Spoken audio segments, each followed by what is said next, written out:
Hi everyone. Oh no, there's more now.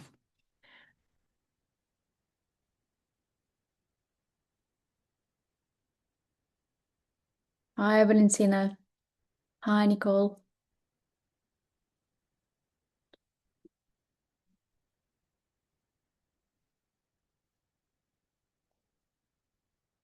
Hi Elise. Hi Lena.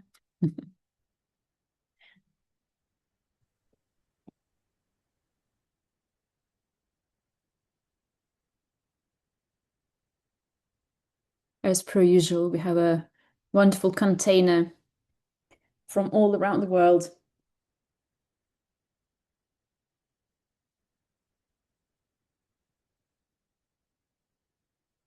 Give it a couple of moments for people to join.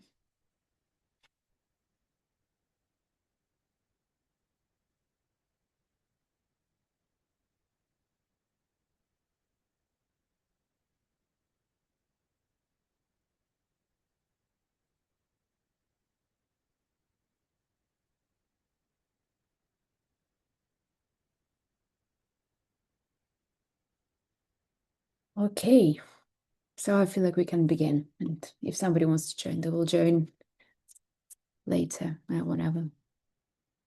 Hi Jana. Hi.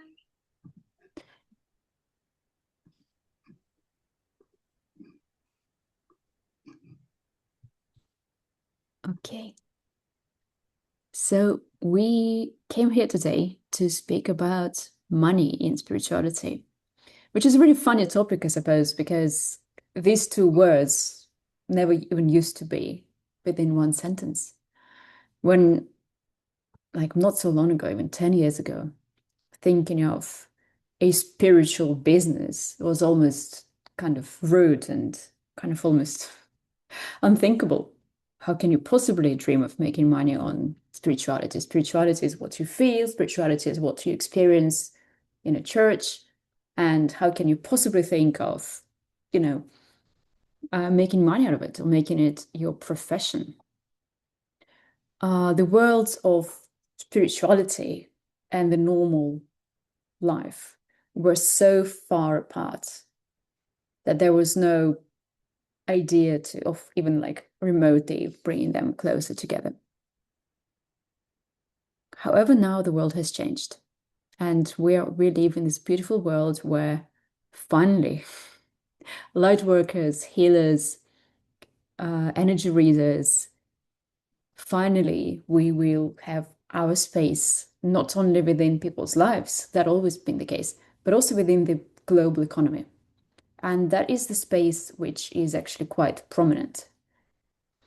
And quite a lot of it is because of this big shift that the world is going through. And it's very visible and it's very, like, you can sense it. You can sense the shift. You can sense the emergence of the new, uh, the awakening. You can sense a lot more consciousness, I guess, in the air from the Gen Zs and the whatever these new people are called that are that are children today.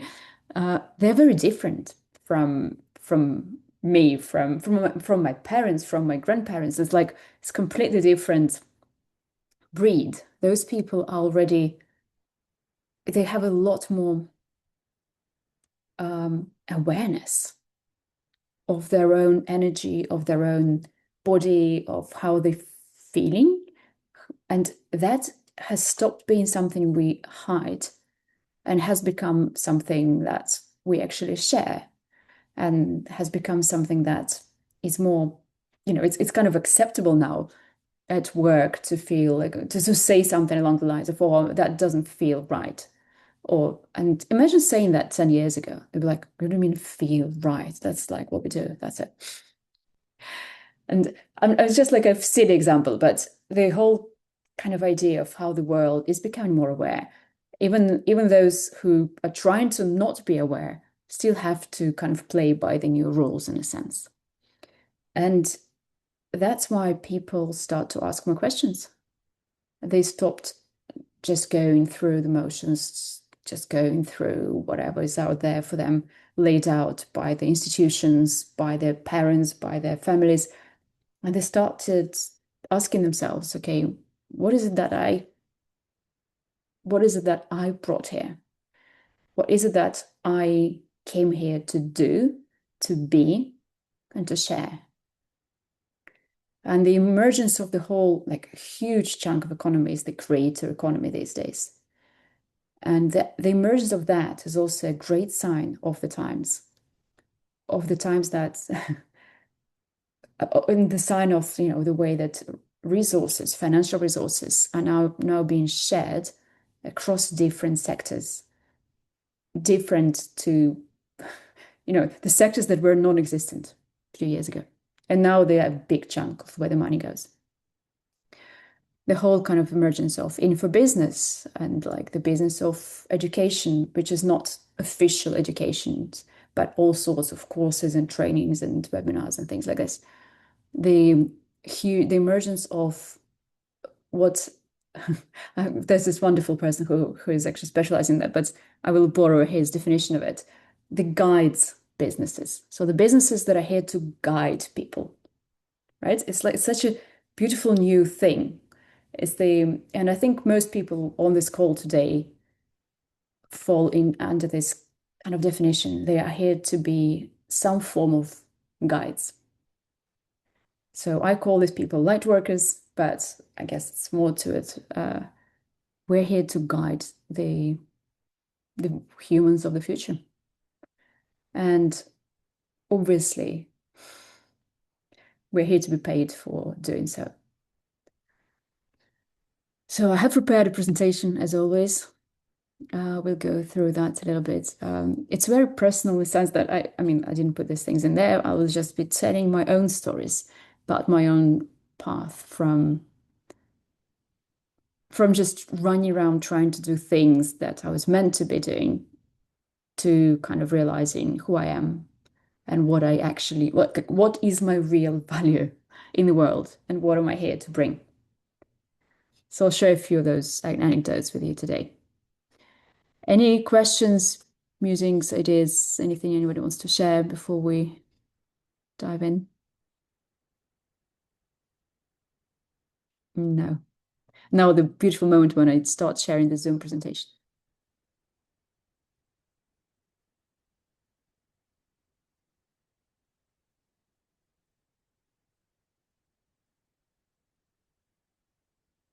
There we go.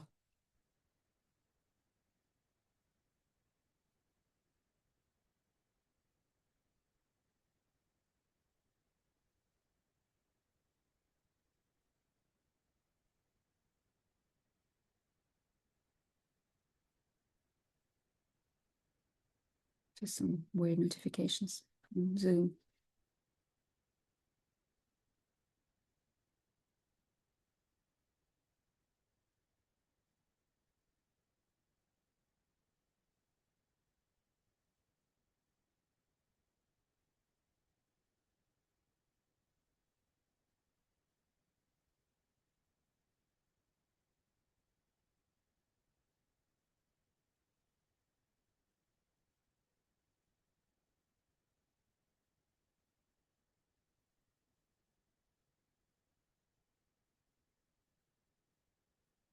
Can you see it?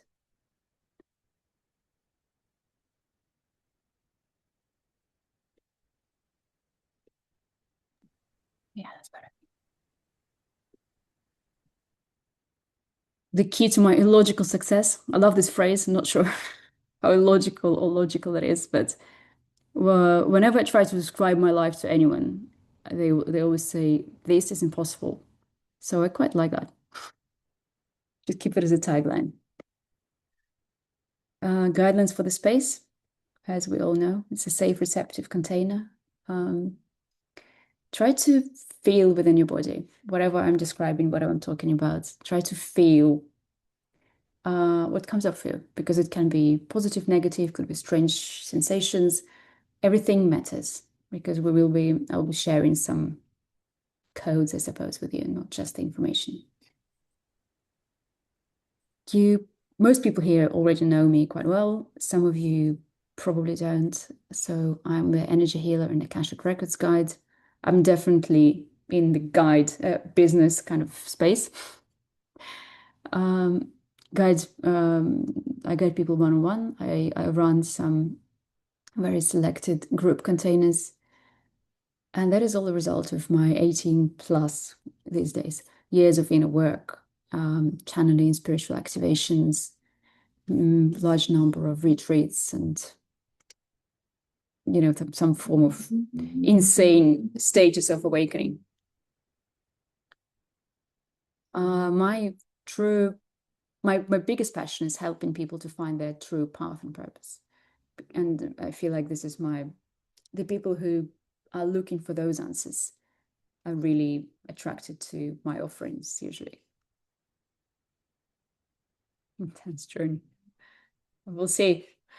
Um, yeah,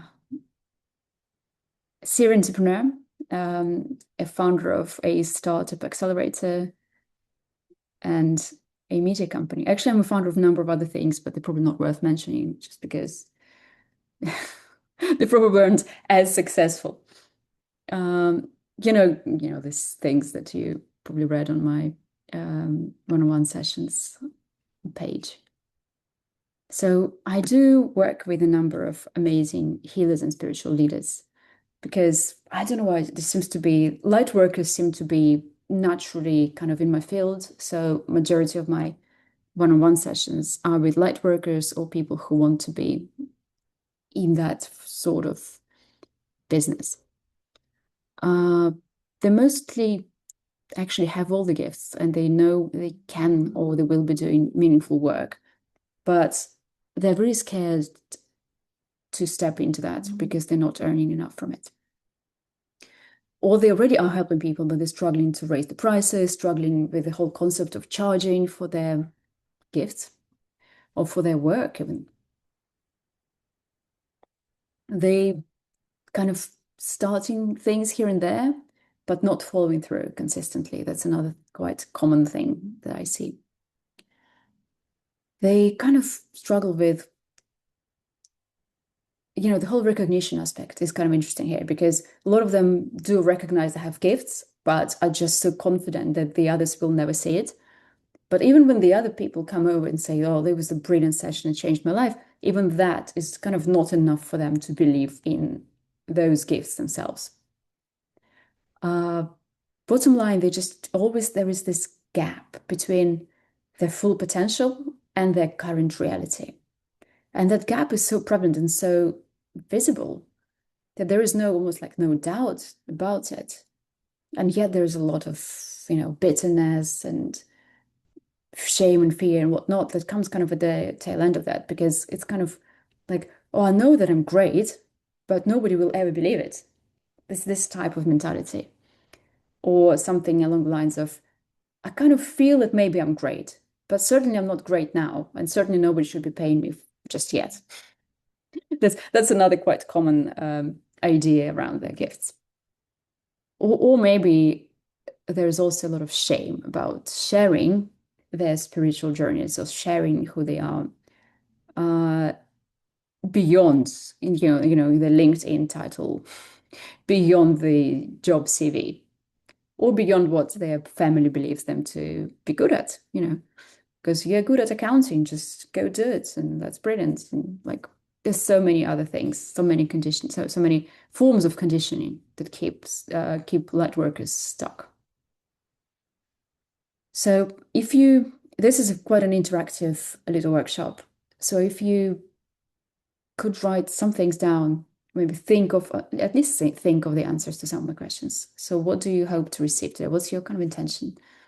Because it's always interesting to know. You can also write in the chat. I feel like it would be fun for everybody to see.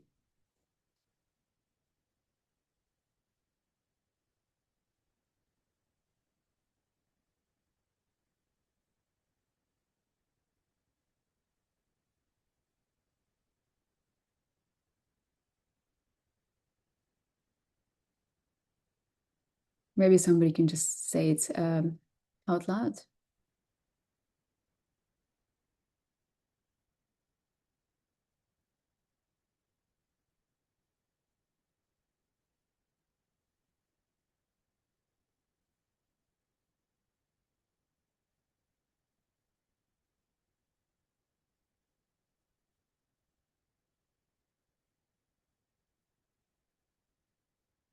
Maybe Yana,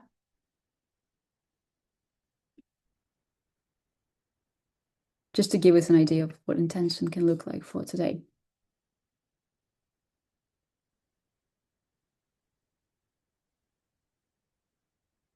Or Sharon? Always chatty, aren't I? Hello, everybody. Hello. I'm just sort of trying to calm down because I'm at a bit of a busy time. Yes, my intention is, I don't know, I find it difficult to clarify it into a very short space. So it's, and I resonate with what you said, Katia, in terms of that gap. You have these fabulous healing sessions, and you have that reality. Oh, I can do this and I can do that now, and oh, I can even do this as well. And then you just go back to your everyday situation in many ways. So I guess it's just learning to walk forward and embrace the gifts. Oh, I love it. With your head held high. Yeah. Yeah. So this is a very funny picture of me from, I don't even know what year, 2016, 2017, goodness. One of those. I used to publish an actual newspaper. And so I had all those newspapers in my office when they arrived. I don't know, 5,000 or something, 3,000. So what we'll cover today is some of my personal experiences with money. The four kind of principles of money that I learned personally the hard way. And a little bit about the framework worth power money that I will cover in the longer in-depth workshop. And obviously there will be meditation and a special offer, as it always is. So why I think this is what we started this conversation today with. So why spiritual people struggle with money? And the short answer to this is kind of weird, but spirituality is essentially the realm of the feminine, right? And the whole world of money, economics, marketing, buy, sell, all that world is actually built around the masculine. Or it has been, right? That's what, and that's it. That's a very short answer to this question.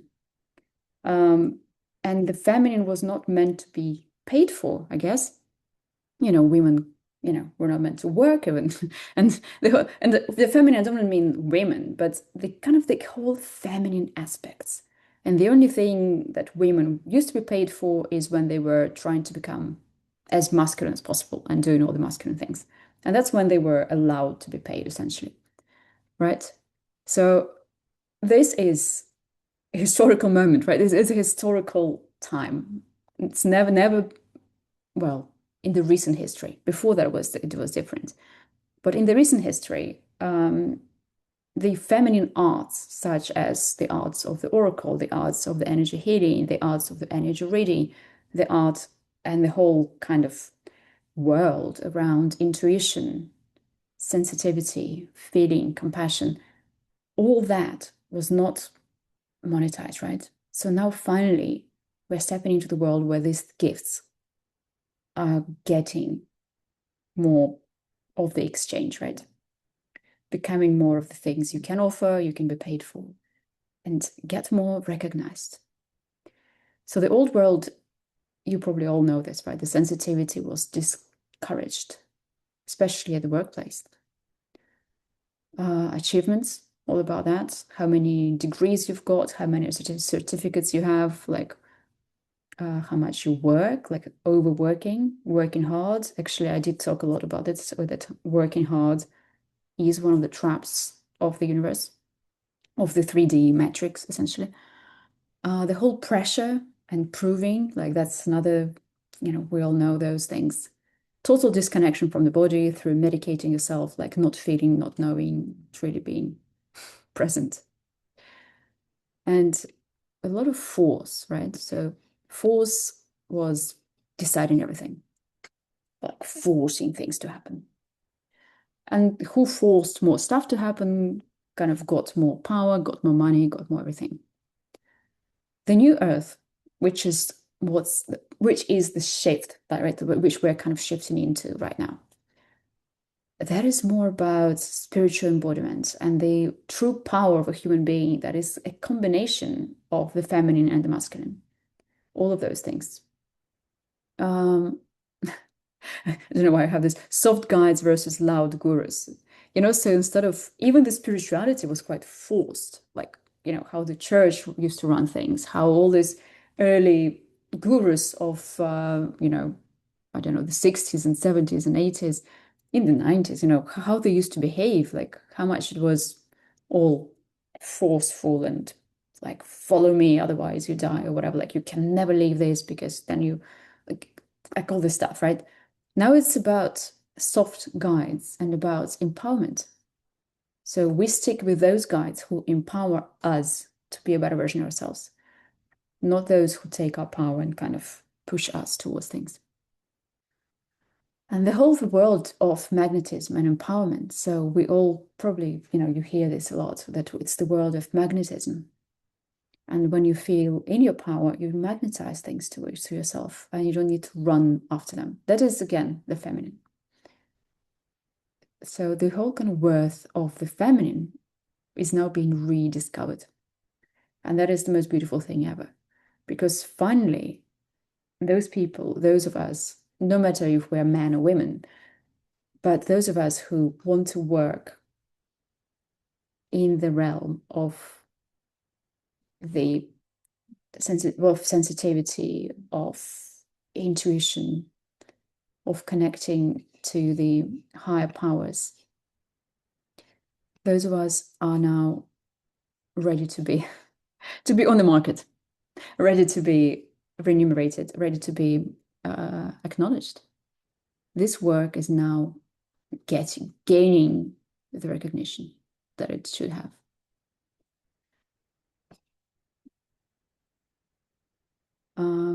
And a couple of money principles that I learned the hard way. And again, I'm not pretending to be, I'm not saying that I'm not claiming in any way that I know everything about money and I'm the best at making money. But for the first time in my life, I started to understand those people who say, oh, money is easy. I'm like, yeah, got it now. And this phrase used to piss me off so much, you would not believe it, because I was struggling unbelievably with money. And I mean, I was lucky in many times, in many ways. Things always kind of floated around and I was kind of okay, but I never really kind of earned like proper amounts of money, no matter how much I worked. And I worked crazy amount of hours, crazy like amount of nerves, crazy amount of everything. And I guess stop trying to be a frog that lives in a tree, right? So I'm an artist by my first education and a graphic designer. Um, and since I was, I don't know, 5, I knew that mathematics was really not my skill. Like, really not. Like, ask me to do anything mathematical today, I'll be asking ChatGPT. Like, I have no clue. And nothing is really my skill when it comes to anything practical. Like, where do we put this, sofa? I'm like, no clue. Just hold it because I don't know where to put it. And but I've always been very good at spirituality and everything spiritual and everything creative and everything imaginative and all those things. And guess what I did when I was 25? I decided that I'll prove everybody that I'm this worthy person. So I have applied for a very complicated finance-focused MBA degree in Switzerland. Needless to say, it was the most expensive thing I've ever done in my life. And I had to sell everything I owned by that point. But it was it was this wild thing that an artist should never have done, right? And when they finally accepted me, like, oh, the lowest possible grade in math, but I wrote 3 really good essays. So they were like, well, we need different people here, and we never had an artist in the MBA program ever in our existence, so why not? Everyone was wondering, what does a freelance artist have to do with corporate finance? And I'm still wondering. I still don't have an answer to that question. But I was the youngest person on that MBA program with zero experience in finance or mathematics, like zero clue. And somehow I did that. So that is a perfect example of a frog who lives in a tree, or a fish, because I was actually suffocating. It was horrible. It was the worst place for me to ever be, in a sense.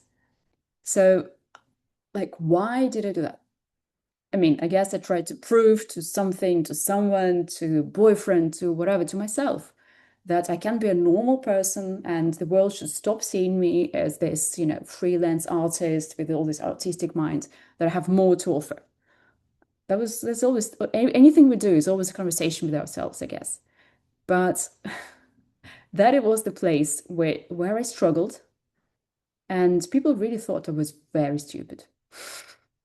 Like, people around me, they really thought so, because I was like, in those particular aspects, yeah, I was very bad. And I was so used to being like the most praised student for my amazing creative ideas, and I wrote the best essays, I wrote books, I read, like, I was so full of myself. I had all this wonderful sense of self-worth before I went there. But then when I got there, I realized, okay, apparently I am quite stupid. So, so what I'm trying to say here is that if you struggle with self-worth, possibly you are doing the wrong thing in your life. Maybe there are places where you will actually be valued for who you really are, and for things you actually bring, rather than trying to prove you have the things you don't have. I mean, my example is probably quite extreme on the scale of insanity, uh, but it's a good one, because I'm sure some of you might remember something they did when they really felt not valued, and that was just because the place was wrong, the environment was wrong, the situation was wrong, the business, the idea, whatever, it was wrong. So coming back to this picture here, that was the first yoga lesson I ever ran, ever. And it was basically just a silly thing I suddenly signed up to do, because it's part of this hotel in Brazil. And the yoga teacher was, I think, absent or something. She couldn't really come. So I said, I'll run a yoga lesson for this hotel. And, the moment I said it, like, everything within me like died. Because like, okay, I've never ran, never done it, never had done it before. I think that was 2019 or something. And yeah, 2019, December in Brazil. But then I said it, everybody was like, okay, that sounds like a good idea. I did not sleep at all that night. 8:30 yoga class in the morning. I was looking through how to run a yoga class. I was like looking through the position. Like, I did yoga before, but I'm not a yoga teacher by any definition. And I was running through the sequences. I was trying to understand how these things work, and that was very much out of my comfort zone. And yet, there was the most amazing thing I've done that year. Like, the most amazing thing I did that whole year, for sure. Because once it was done, and when I was doing it, I suddenly felt the energy of the people, of me, of the ocean. I kind of suddenly knew everything. I knew everything. Okay, like, my leg wouldn't go there, but who cares? I suddenly knew how to hold the space, how to hold the energy of the group, and how to give them this one thing, which I know is very me now. How to give them this sense of everything is going to be fine. How to, like, I don't even know how to explain it in words. It's like one of those, like, this unconditional love and light that has always been a part of me, but I never found a profession to actually channel it into the world. This is, therefore, never was really valued for it, therefore felt like I was worthless. See how it works?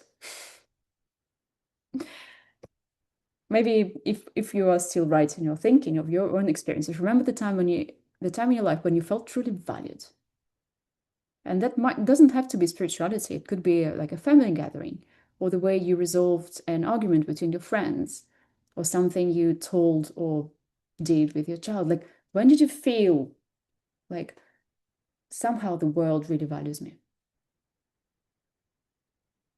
Possibly unexpectedly.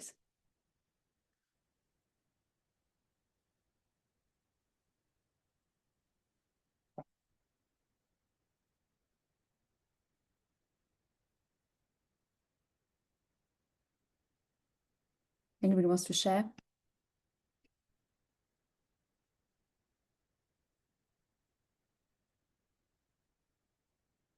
Could be something really random. And by the way, values, I don't necessarily mean you've been paid for it. I was never paid for this yoga class. But I think after day 3 or 2, there was this one of those Dutch, French, Belgian women. She came over to me. She was like, I've never done yoga in my life, but now you've changed my life. I'm signing up for yoga classes going forward. I was like, wow. Can I buy you a glass of wine? She was her next phrase. It's like, this is it. This is this is it. The recognition. Anybody wants to share their funny moments of recognition for something they had no idea they had? If I may say something, Go for it. it just brought back a memory that I'd kind of forgotten about, actually, Katia, because I used to go to aerobics classes back in the day, in the 80s and 90s. And I loved them so much. So I thought, I'm going to become an aerobic instructor. So that's what I did. And then there was a huge leisure centre that had just been built and it was, pretty cool. So I thought, I'm going to teach there. And then when I stood up in front of everybody in this big hall doing it, I was like, oh my goodness, what have I done? But it was all right. It was good. It was fun. I put all the music on that I really liked, and yeah, we had a good time. And I did that for probably a year, I think. Oh, But yeah, while I was doing my surveying job, and then go down to the leisure centre and teach aerobics, and completely forgotten I did that. That's crazy, isn't it? So what it was the holding space that I thought, oh wow, I did that.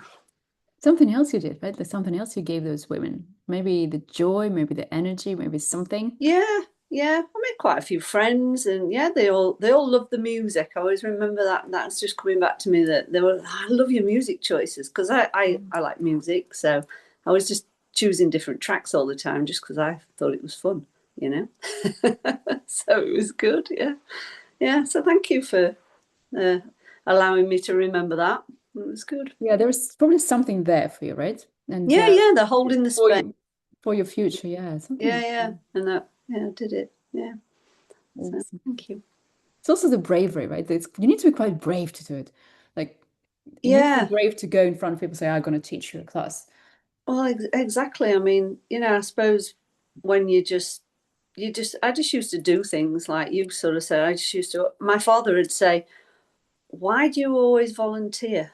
Why do you always put your hand up to do? Why do you always step forward? And I'll go, well, I don't know. I don't know. Just do. It's just in me. So, Because you're a leader. Yeah. yeah, something like that. Crazy sometimes, but yeah. So yeah, that was brought back some fun memories actually with the all the ladies in the leotards and the what was it the little legging things that used to put on the socks. I can't remember what they were called now. Ankle warmers. That was it. A bit of day Awesome. glow. Showing my Thank age you. really now, aren't I? No, it was fun. Thank you. So the other lesson I learned the hard way, Jesus, that was hard. Surrender. Um, illogical trust in the universe. I'm actually quite famous for that right now because I have this illogical trust that the universe will always just do something. Like there will always be something that will work. Somehow it will all be fine. Um, well, the first question again, the first sentence is if something is very hard, maybe it's not the right thing. It's like me starting corporate finance. Like there we go.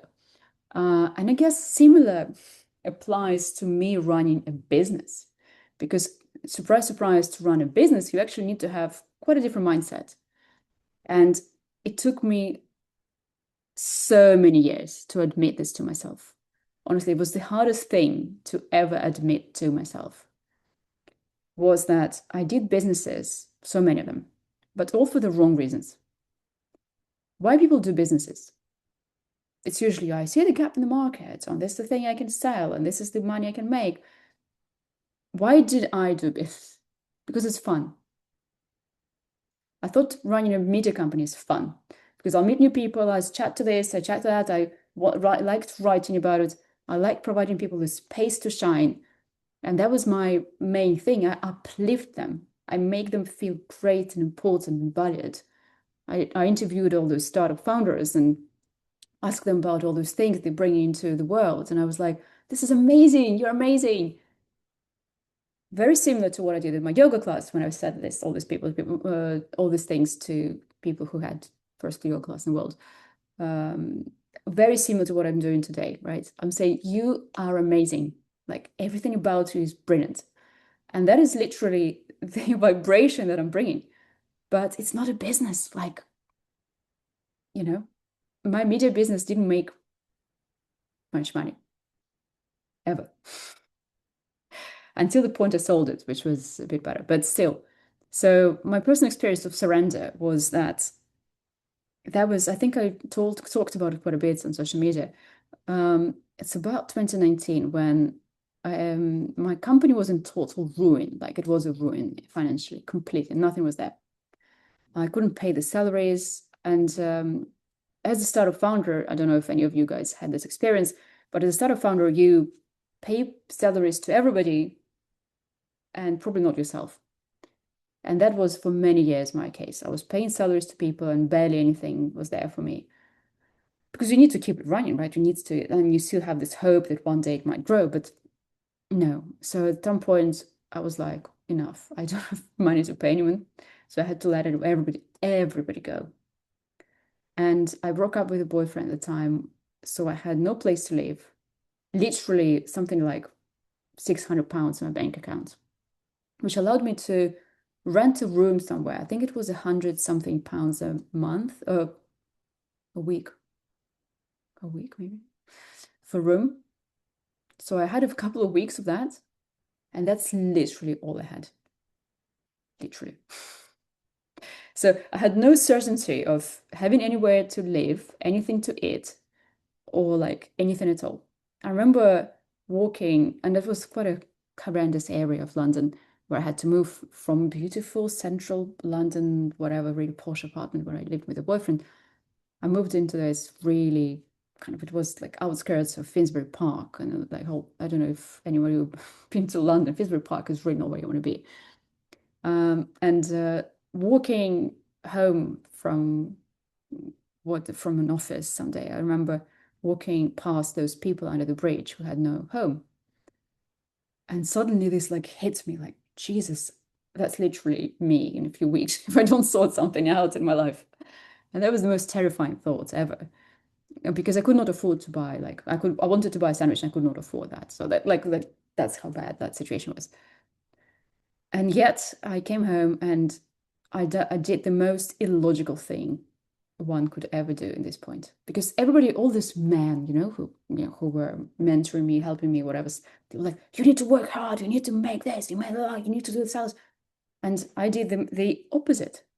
I lied on my bed and I said, I surrender. I'm done. And that was the craziest thing in the world to do for anyone. And all these men were like, why are you not in the office? Why are you not saying? Like, they're trying to help, I know. But no, that was the point where I had to like to switch my energy into fully the feminine spectrum. Very extreme.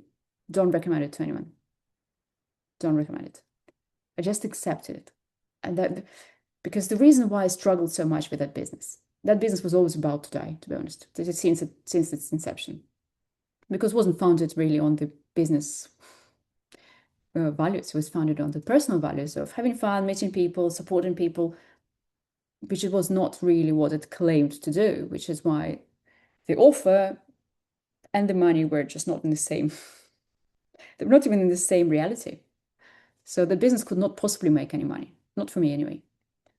So I just lied on this bed and I was like, this is it. I'm I'm giving up. I'm accepting. And I did this whole process of accepting. And I just kept saying, I accept, I accept, I accept, I accept, I surrender. Whatever crazy thought came up, I was like, I accept, I surrender.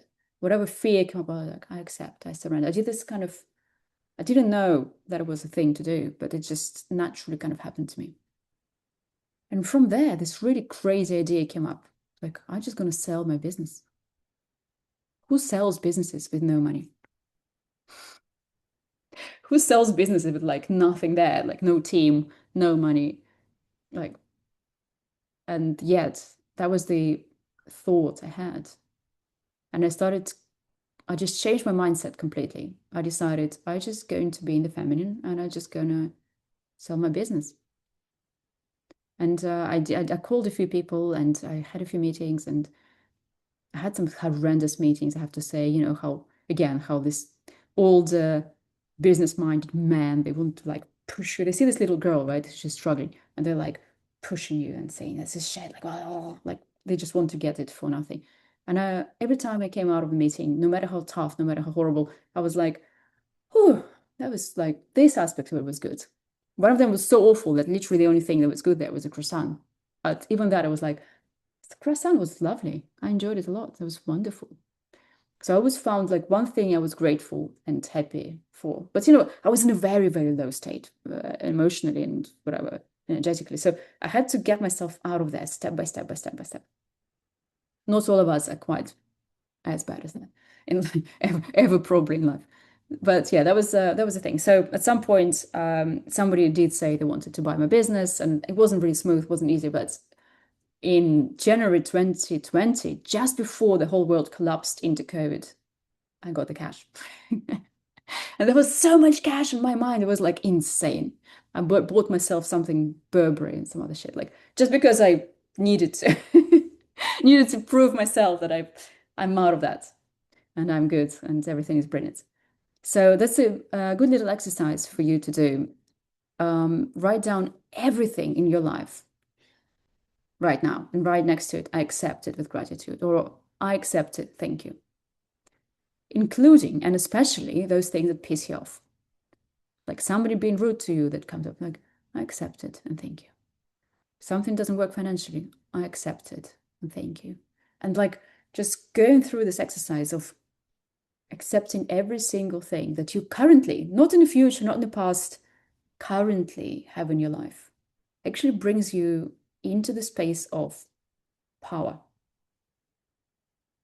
That's where power starts. From that moment of realizing what you've got, like the whole thing, and then accepting it. Because where our power leaks is when we start resisting. So I was resisting stuff for so long in that business, in that situation, that all my energy just leaked into that resistance. The moment I accepted it, the new ideas, like the whole new thing came into existence because I freed up the space in my own reality for that new thing to emerge. Am I am I sharing the codes with you correctly now? Like to feel it, how it works. So that's a good exercise. If you don't manage to do it right now, right here, I think it's a good one for like a little homework.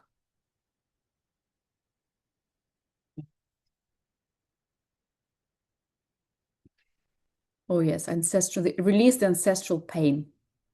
I do genuinely do it every day with people during my sessions. Some form of ancestral patterns, ancestral pain. For many of us, money blocks and limits start way before we actually start even realizing what money is. They start from something that thousands of years ago our ancestors experienced. And that started from something that our parents taught us and made us believe. So my parents always made me believe like, yeah, we don't need very much, just like just be, you know, just be timid, just be nice, just be like, just have something, and that's enough. Like we're not this kind of family who wants to have too much because that's dangerous. And this is the kind of stuff that I literally grew up with. Like we don't need much. Like much is like having a lot is bad. That was I learned. That's what I learned from my parents, right? Subconsciously. Um, being wealthy, being rich actually makes you a bad person. That's another thing my parents taught me. Again, subconsciously. Maybe through their actions, through their words, through the way they ran their lives. Like when I remember this very clearly now, like when I showed my parents the pitch deck I had for my last business, like the one with the startup accelerator, with all these millions and billions and whatever. And they looked at it and they were like, no, no, no, no, no. That's our family never has this kind of money. Like, no. Literally told me this in their words, like this. Can you imagine? I don't know, maybe American families are better at this. My family definitely, they were just always very cautious around this. And they just kind of were certain that when you're just not born for any form of extreme success, it just shouldn't really happen because that's dangerous. That's what you get killed for. That's what you get persecuted for, which was the case in Soviet Russia.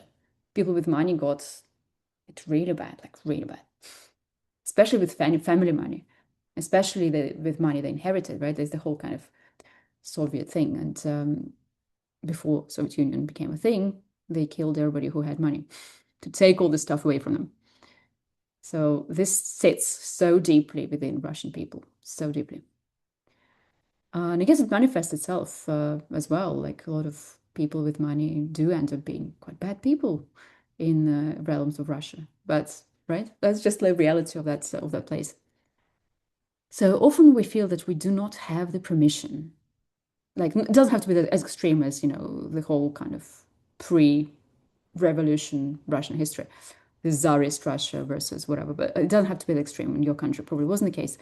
But very often we just feel we do not have the permission to have a beautiful, abundant life that we want. Starts from, looking at our parents or our mom who is upset, and we're like, oh, I'm not allowed to be happy because she's upset.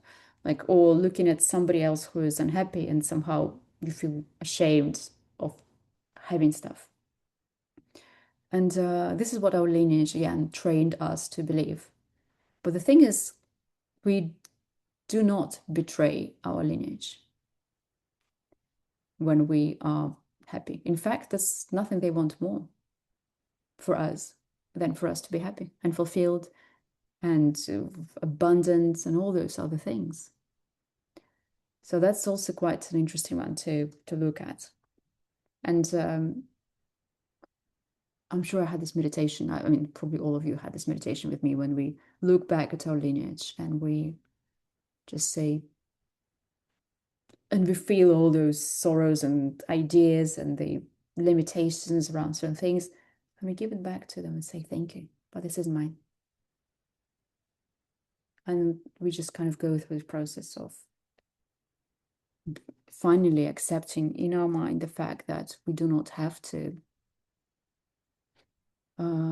forego happiness in order to be loved by our lineage. The same with wealth, the same with fame. By the way, a lot of people have the problem with fame and visibility from the lineage as well.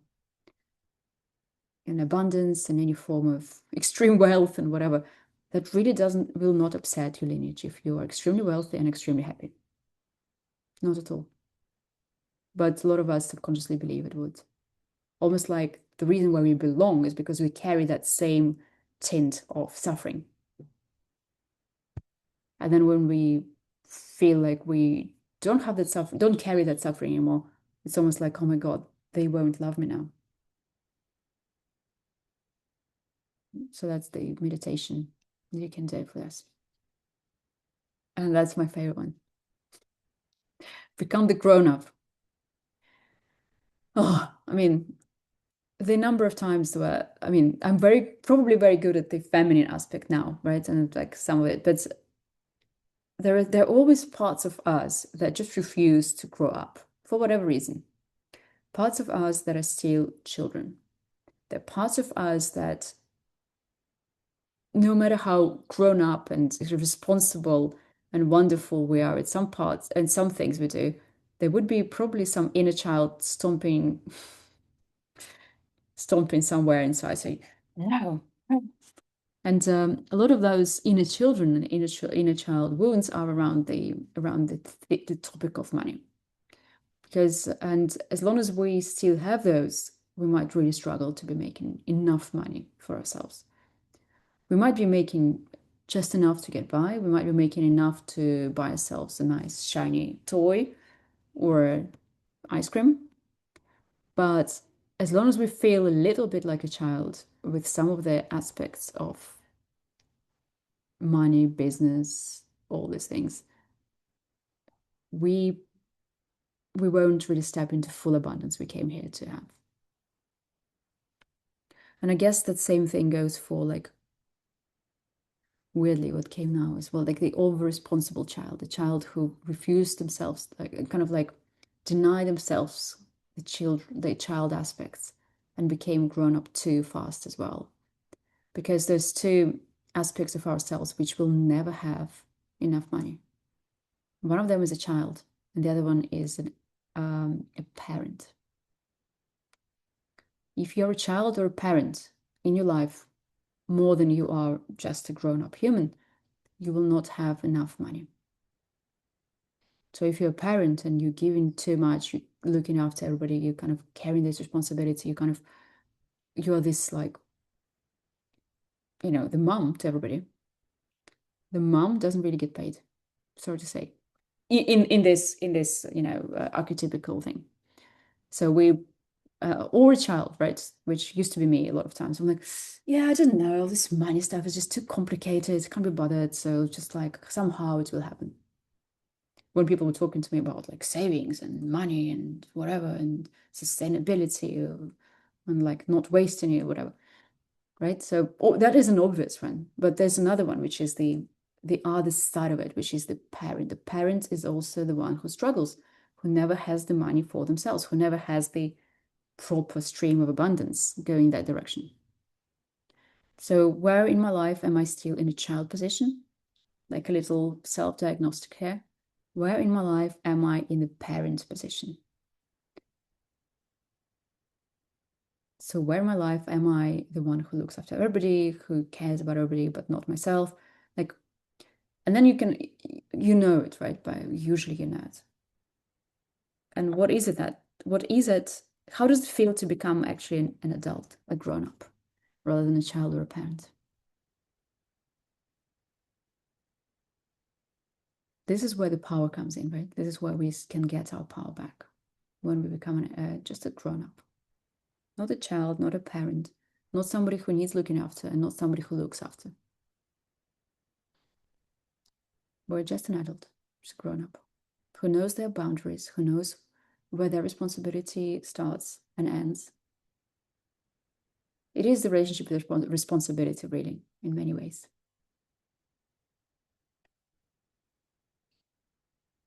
And that used to be me quite a lot of the time, the child aspect for sure. And actually the parent aspect, I can share that experience as well. So when we had our startup accelerator, me and my co-founder, Karina, another girl, my friend. So we actually even joked about it a lot. We kind of just clearly took on the roles of two moms almost of that whole establishment. And because the accelerator was for startups doing projects in women's health, most of the people who worked with us were also feminine, like female, right? They were female. So it was just the whole group of women and us two kind of sitting on top and trying to look after everybody. And we were constantly surprised why they are not paying us, why even those people who are contractually obliged to pay us, they still don't want to pay. Surprise, surprise. That is because we never were grown-ups. We never were proper grown-ups with boundaries, contracts. This is me, this is you. We were not there to give people responsibility and help, like, and do our jobs and get paid for it. We were there like moms. That was the energy. No matter what our business plan said, no matter what our day-to-day work said, like did, we were in that energy of moms. looking after them, thinking, oh my God, is she upset? Oh my God, she's going through this hard time, or like something else. And like, there's nothing wrong with like feeling for people. Don't get me wrong. But when you are in business, you're no one's mom. And that really is a bad energy to run a business on. I know it from experience. It really doesn't work. Because then the same women, they energetically are rejecting the bills. They're like, why do we need to pay you? Like, it doesn't make any sense. You're our moms, so it's the one-way stream, right? That was really crazy. And it's just unbelievable how energy works because the amount of startups that I think we had 72 who went through my program, and most of them had some issues with paying us back, even though they signed the papers because of this energy, because we didn't provide the energy of business people. We provided them the energy of caring, all forgiving moms. And that didn't work well.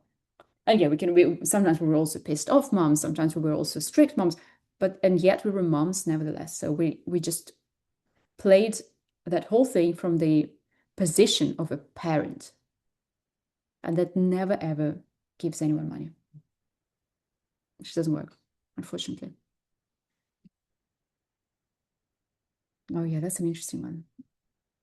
Um, that's the one interesting thing that I've realized while working in sales. Pretty much all my life, I was working in sales in some ways, mostly for myself, never for other people.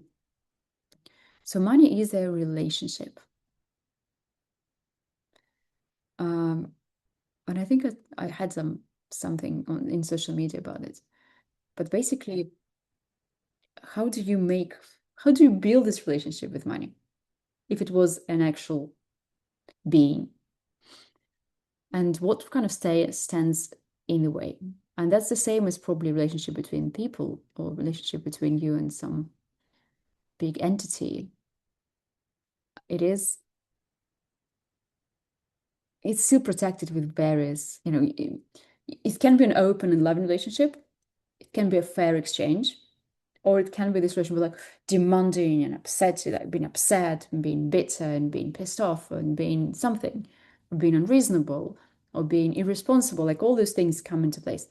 A lot of time we have a lot of emotional armor and the whole kind of nervous system dysregulation around the topic of money, around the interaction with the energy of money. When you have to pay the bill and you feel like this really bad feeling within you. A lot of it gets really messed up through the fear and lack of safety. So if some of us had no safety as a child or don't feel safe today, or we want the money to feel safe instead of kind of feeling safe and then wanting the money. Shame, a lot of guilt as well around having money or not having money. There is actually guilt and shame actually goes both ways. I feel ashamed because I have money. I feel ashamed because I don't have money. Both things are true for most people. It's always good to look into those statements and if that's true and kind of try to let them go. Same with guilt.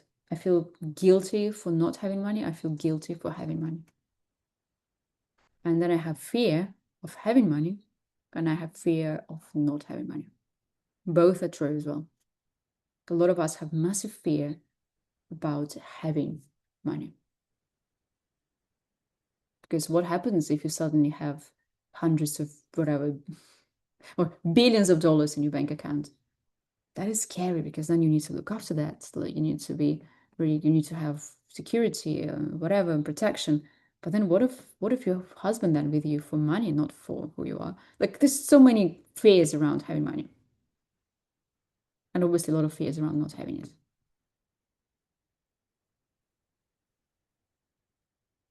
And obviously, we said there's ancestral patterns and childhood traumas that affect this relationship, just like a relationship with any other human being would be affected by those. And disconnection from the world and your own intuition. That's more for the spiritual people trying to have a relationship with money. The more you disconnect from the world, the more you feel I'm special and different. The less the world is likely to pay you for whatever you have to offer. Because, if you feel bad about the world, why would the world feel good about you? The same as a relationship with a friend or with a boyfriend or whatever.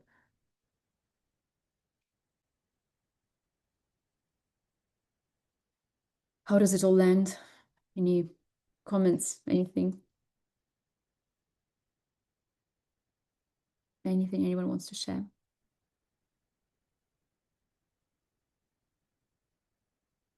Does it make sense? I think if I may say something again, I think the parent thing for me was very poignant, being a parent, but then I understand now how I map that into other areas of my life and just try and prop everybody up and look after everybody where I'm actually not doing them a favour at all, you know, and certainly not helping myself, am I?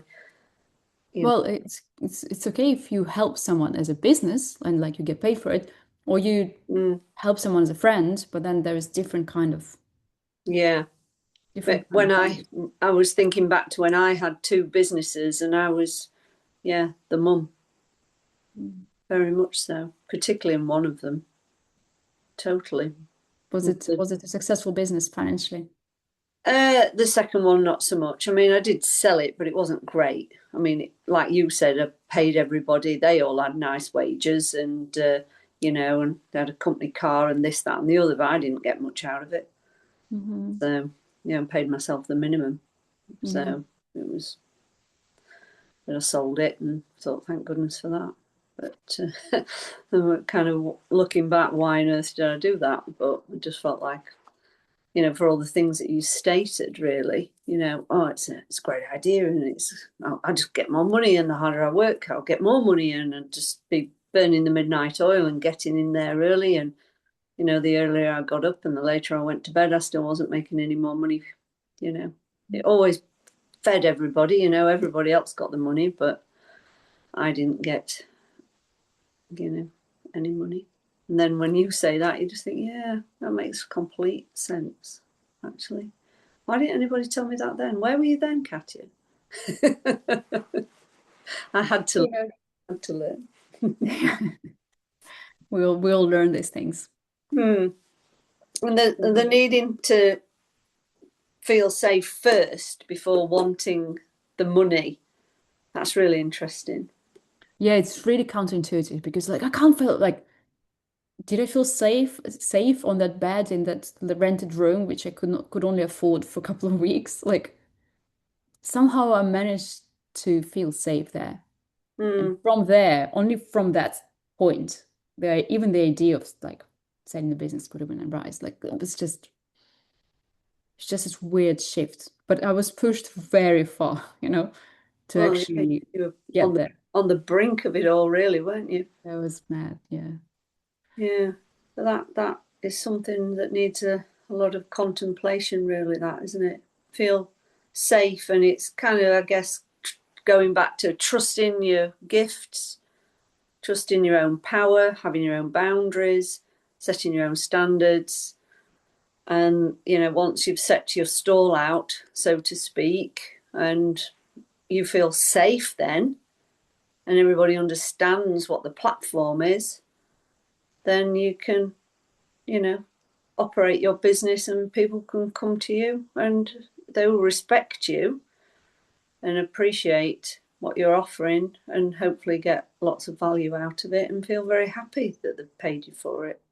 But as a business person, you actually you're not here to make people happy.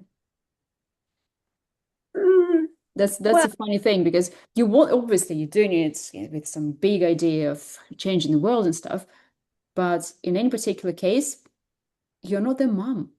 I remember this conversation with one of my employees, and he was like, "I don't feel happy doing it. Like, I'm not your mom. I'm not here to make you happy. This is really not what this relationship is about." mm, So, and yeah, of course, we all want to do the best. We want to do the best job. We want everybody to be like satisfied with what we give. But their happiness is their responsibility after all. We really cannot make anyone happy or unhappy for that matter, but really cannot. It's not in our power. And I guess I was thinking more on the recipient of what you're making or offering as a business rather than the employees within the business. I think that's where I got a little tracked differently. and still, I think it's a big trap, a bit of a trap with spiritual businesses when we think we are making something that's going to make people happy, maybe. But whether they will be happy or they won't be happy, or they will learn or they won't learn, there is their responsibility, and we have to give it back to them. Mm, Because carrying that responsibility within ourselves, it just doesn't work. And also it takes away from that very person that we want to serve. Because mm, it's always it's equal, the responsibility. Your responsibility is to do what we came here to do. Their responsibility is to receive it or not receive it, to learn or not learn, to do or not do. We really cannot control that. So there's a limit yeah. to how much we can control. Well, that's it. You give the message, they hear the message, whether they like it or not. You've done your job. You've given the message. If That's it. that's your job to give a message, right? If your job Yeah. is to do something, yeah, The message is that. what That's yeah, it. Move on. depends on what you, yeah. But in any case, we just can't be in charge of what other people's feel or get or do ever, ever, ever, ever. And that's Yeah. the very liberating thoughts and very liberating and empowering position for everybody. We only Mm, want to empower people, never want to take that power away by taking responsibility, too much responsibility. mm. Yeah. No, that's really interesting. That. Thank you. A lot of clarification. Got quite a lot out of that. Thank you. Welcome. I prepared a little meditation here, really small one. Hopefully it's a small one. Let's see how it goes. All around the topic that money is a relationship. And around it, just so you could diagnose yourself and kind of see where you are in terms of your interaction with money, without going into financial details or anything, just under the energetic level. It's quite fun. I remember doing this type of visualization many years ago, and I'll share my experiences after we do this, if you don't mind. So I don't want to confuse you here. So, are you guys ready for a tiny journey? Yes. People like, that's the only thing we wanted, a journey. I'll do some Palo Santo. And you got one delivered on one of those things that deliver food from supermarkets because everything else was too slow. But apparently, some supermarkets have Palo Santo these days. Isn't that a sign of times? Isn't that wonderful? Take a few relaxed breaths.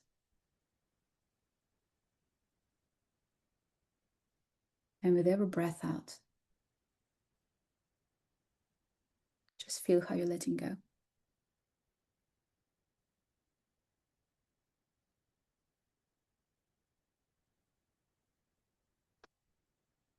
Letting go of your thoughts,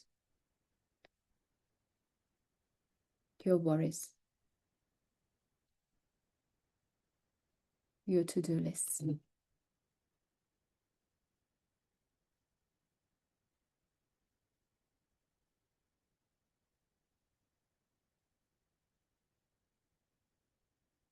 start tuning in into your breath, into your heart space.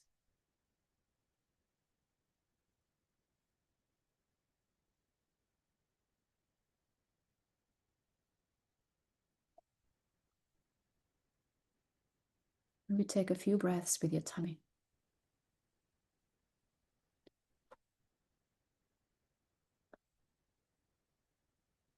as if you're a child. You know, children breathe with their tummies, and then we learn to have this really constricted diaphragmal breaths later. Just take a few tummy breaths, just to feel into the softness and into the emotion that kind of sits within you. And you find that emotion and you want to breathe it out through your heart space. Breathe it out, whatever it is, doesn't matter.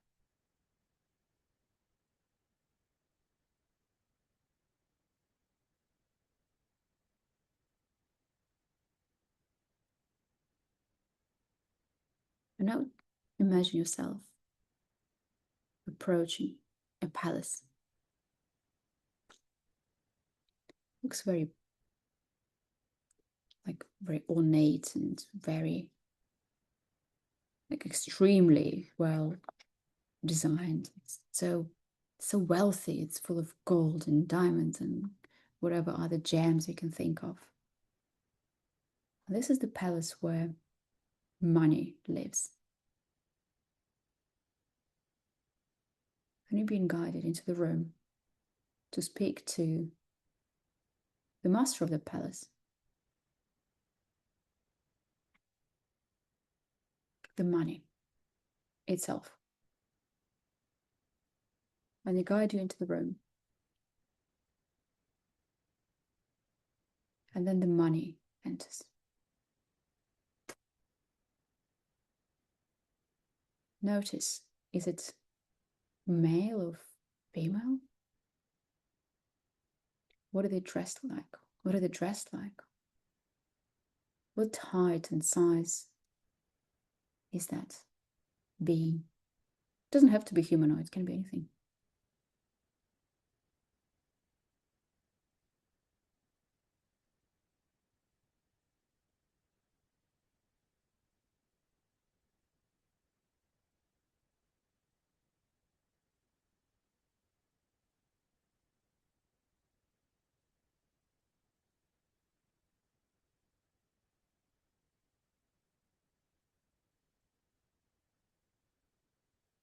Everything about this figure is important. Mostly, how do you feel next to it? Do you feel smaller, bigger? Do you feel like you're equal?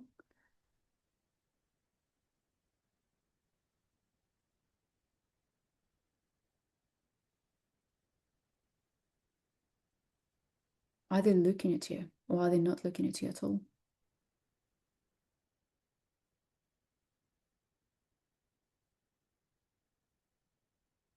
Do you feel like you're pleading? Do you feel like you're trying hard? How do you feel when you try to attract their attention or to have a communication with them? How do you look at them?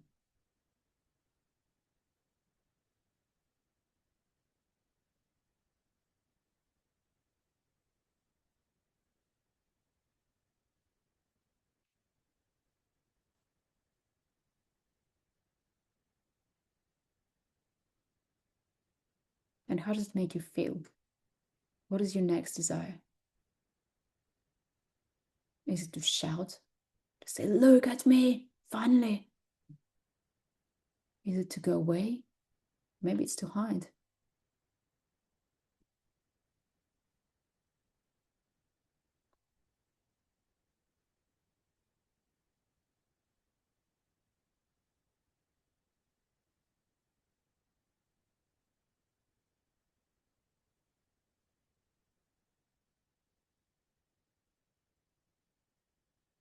Now, the elder of your lineage, from your father's side, walks in, and he is the power of abundance and the power of money of your lineage. And he stands behind you, and he puts his hands on your shoulders. He might even put something on your shoulders, like a beautiful golden gown or something. Or he might give you some object. But in any case, he positions himself right behind you, holding you in a very protective and loving way by your shoulders from behind. And you feel how your solar plexus reacts to this. as if a beautiful golden sun wakes up within your solar plexus in response to these energies. This man, this being, is the concentrated power of the divine masculine of your lineage and of your self-worth as well. And you feel how this light in your solar plexus starts to grow as if it was sunlight. It starts to go further and further into all the areas of your body, going up into your heart, going down all the way to your knees, and growing more yet, going up into your throat, to your head,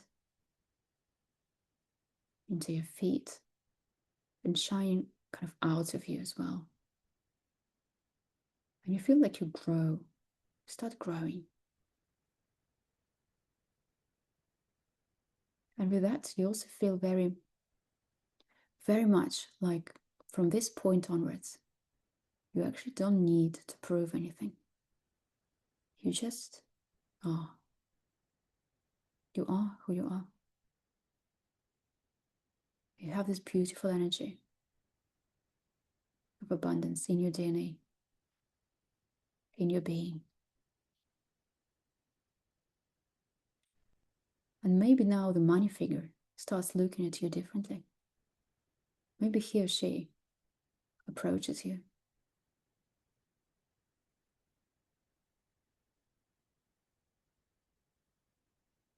And maybe there is a relationship or an interaction that you might have right now.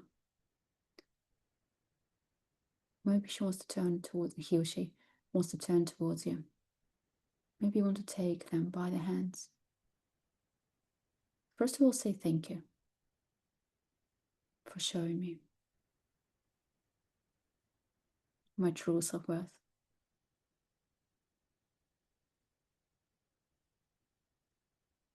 But I respect you and I like you. And I want to be your friend. And see if they smile or they look at you friendly. Maybe they change. Maybe their appearance change.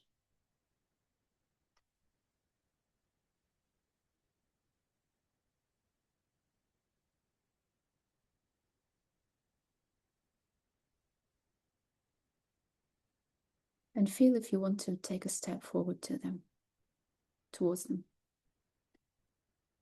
And maybe you can embrace them. We can embrace each other. And as you do, suddenly everything around you starts to shift as well. And the palace is no longer a palace. It was never a palace.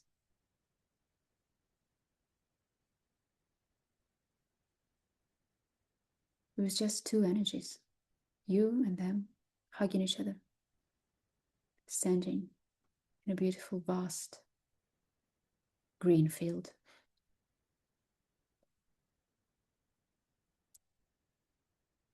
The field so green, as if it's Mother Gaia's heart herself, powering it. And the energy of money is so connected to that emerald green light. And so are you. In fact, you've never been separate.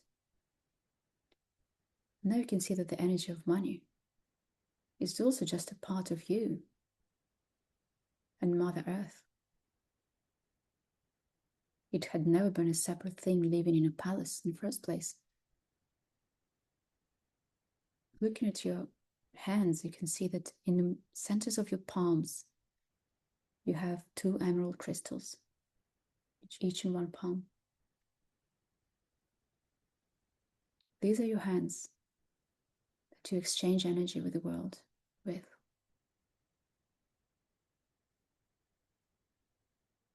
And you are your money.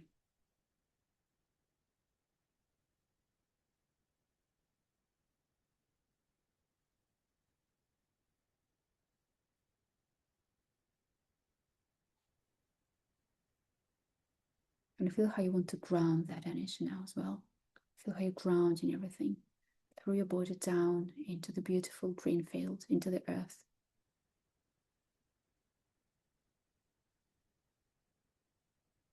And it all dissolves within each other.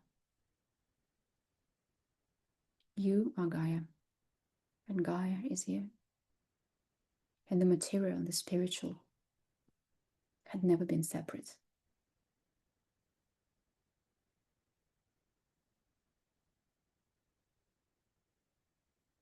And you don't need to learn tricks or skills to just be part of Gaia.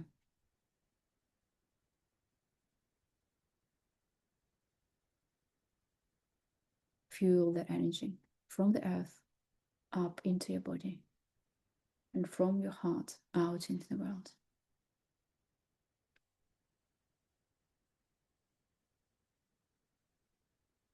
And receiving it back. Just a natural cycle.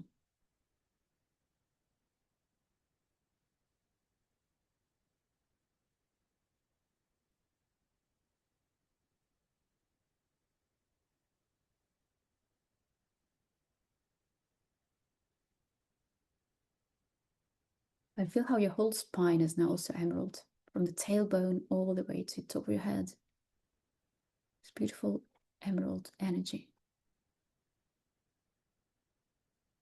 It's yours by right. It's just a part of you.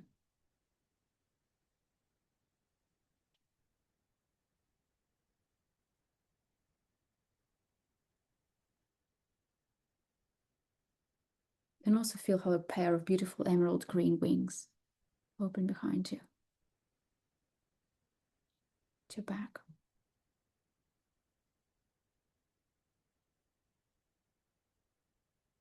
They're also yours by right.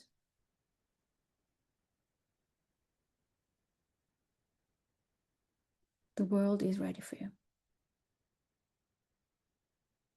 And you are ready to be part of this energy of the world as well.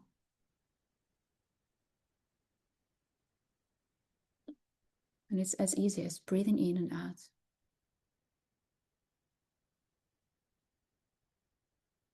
Because that's who you are.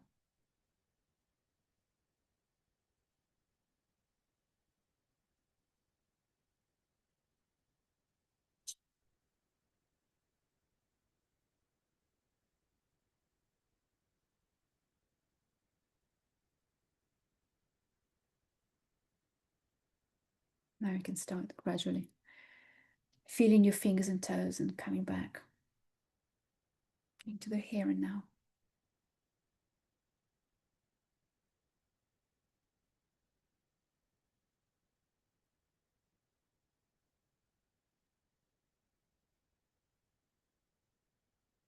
How was it?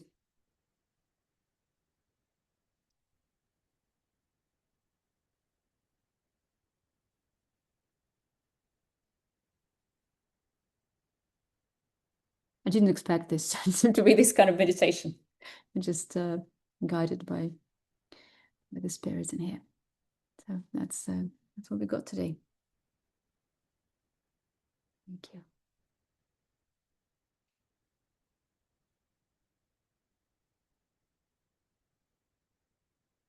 You don't need to comment if you don't feel like you don't feel like writing about this experience. It's probably unique to each one of us.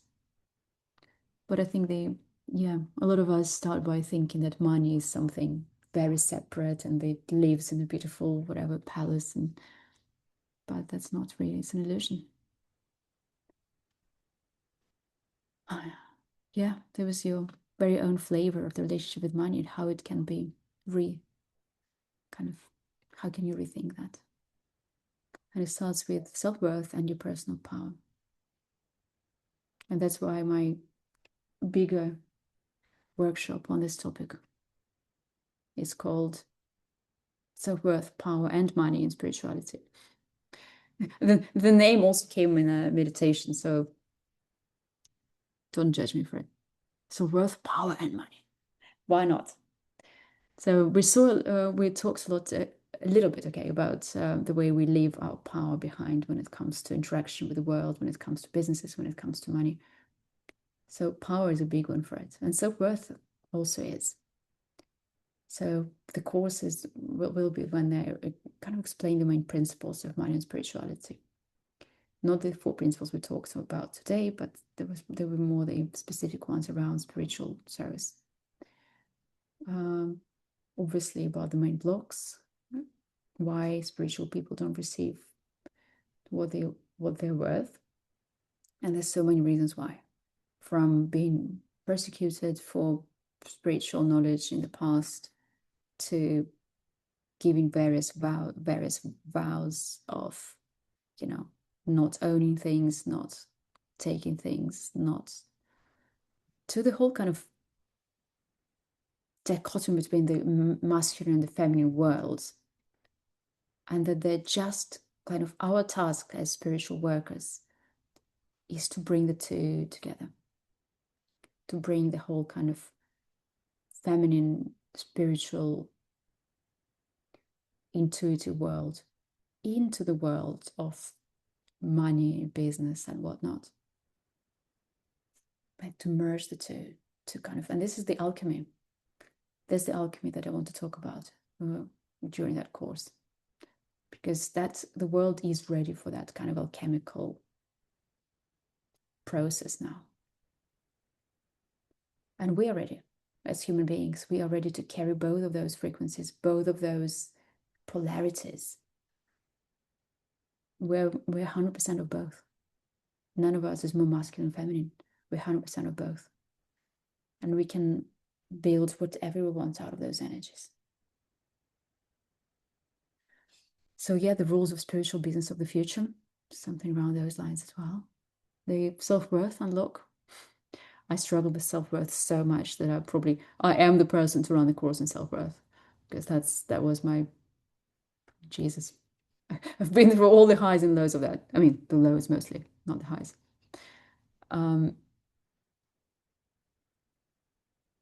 And yeah, I guess the whole thing of how to be valued for the gifts you actually have, not for the gifts you don't have. Because so often we're trying to receive our self-worth from things we actually are not good at. And it's like in my example about MBA, with the MBA degree. The true power, theory and practice. And also how to find your unique power, unique flavor of abundance. It's not the same for everybody. What do you think of this picture, by the way? That's me, version, I don't know, 2016, with like big cheeks somehow. Don't know why. In the office that I used to rent for my media business. Why this matters now, I think we talked about it as well. The way value is created is changing. So it's becoming less the knowledge, the information. Everybody just gets the information and tap of a button. It's also becoming less about how much you do, because, doing is really not the solution to money, as Sharon and I have just told you from our business examples.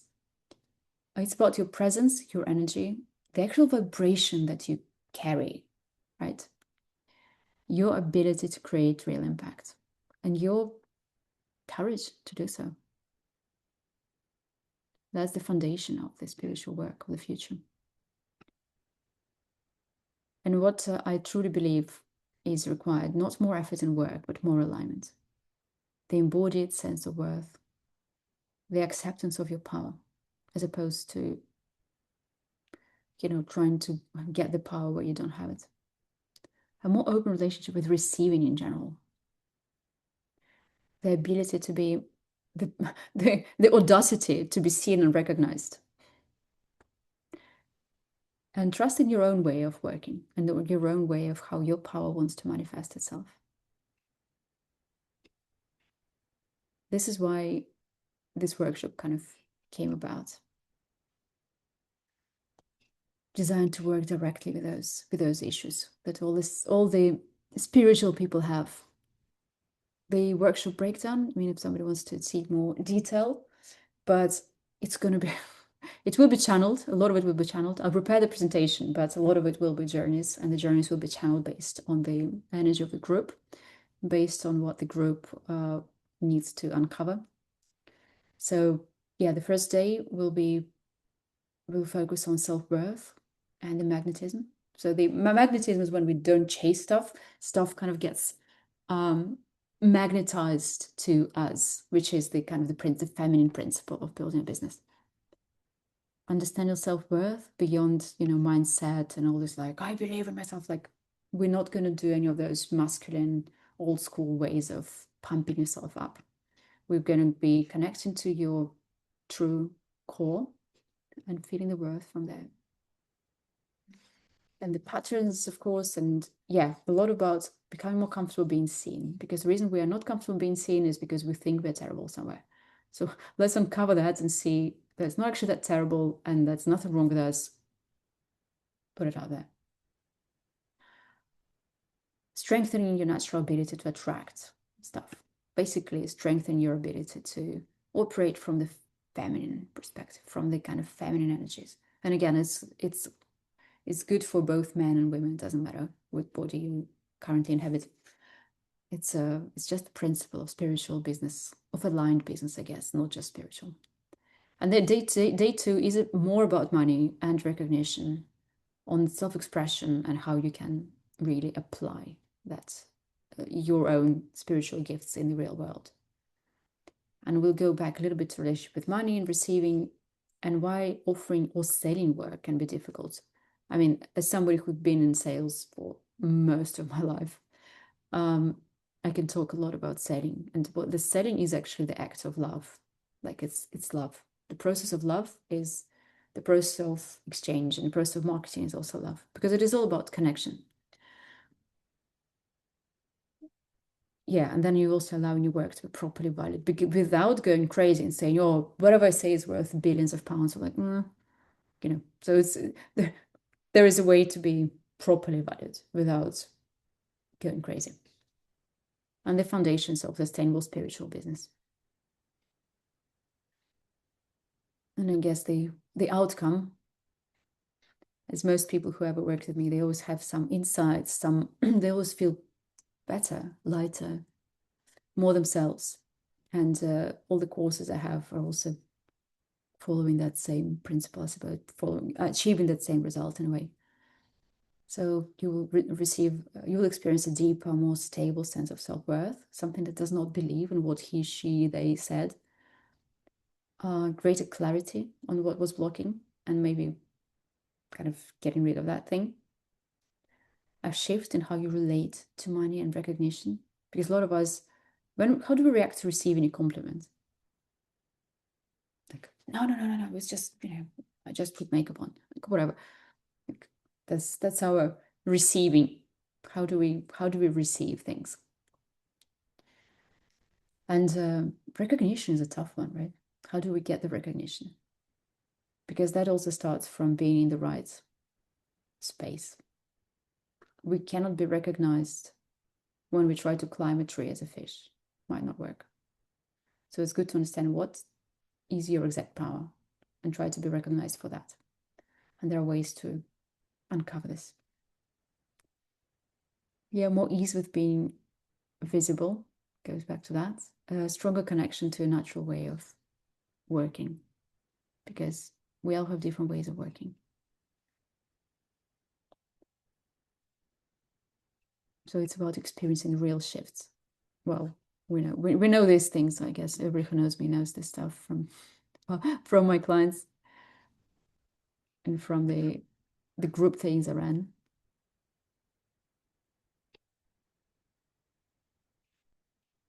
That's yeah, there we go.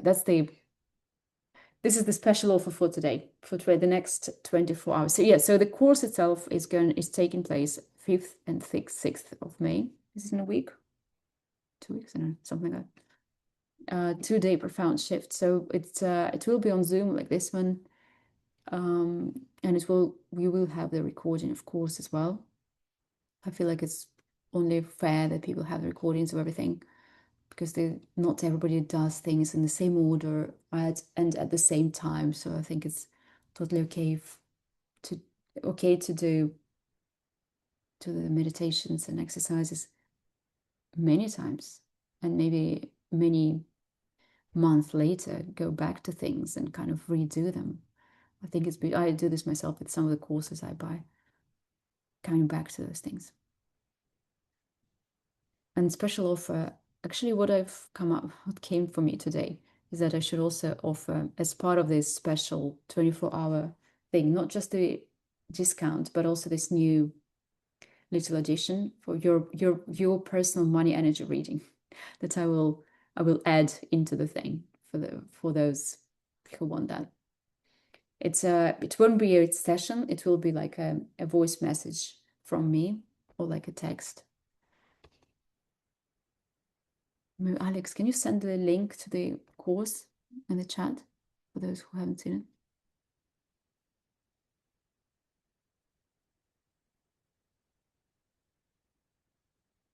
Don't know if she's here.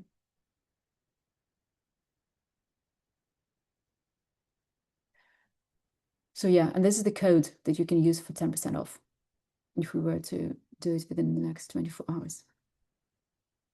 Otherwise, just this price is for the next week.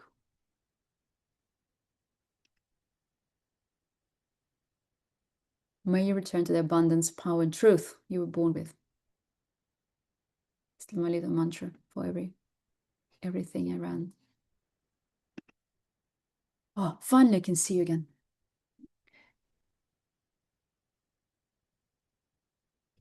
Oh, I just see your comments. Wow. Really powerful. Tall figure, dark hooded. That's an interesting one, Azra, for the money figure.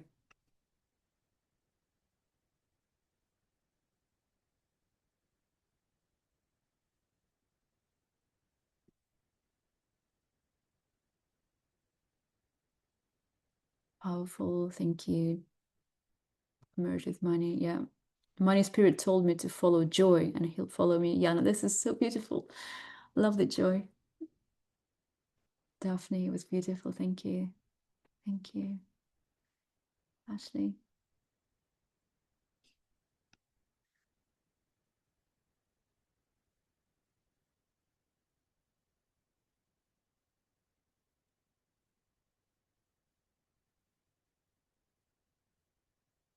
Alina, I expected that question from you. I knew you would ask that. Yes, fine. Go for it. Drop me an email. Just for you. And just for the inner circle, the people who bought it early. Thank you. I appreciate it. Because I feel like I can't offer it to everybody on the who will buy the course later. Alex just sent the link with a lot of symbols in it, but okay.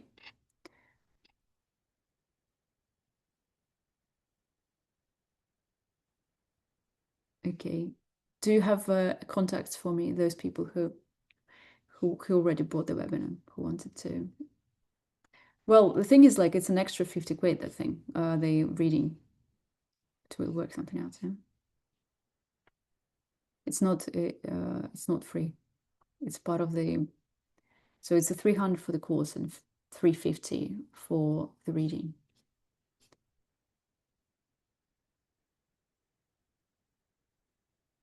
But I will send you a separate link.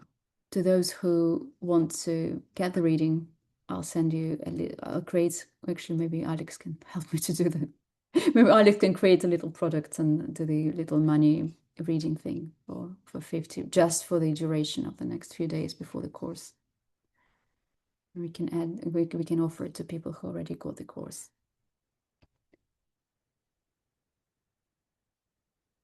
Any more questions or anything you guys have about this? The whole money reading thing, I didn't even expect it to come. It just came in. It just dropped into my field today. It's amazing when you work in spirituality, like the way things just drop, and somehow that's what people need. And you gotta do it. Thank you, Valentina. It's nice to see you. Yeah, no, yes, I will. I'll send everybody like a link to, yeah, for this small reading. I will need a photo and a description of like what your question really is about the money aspect. And I will see what comes.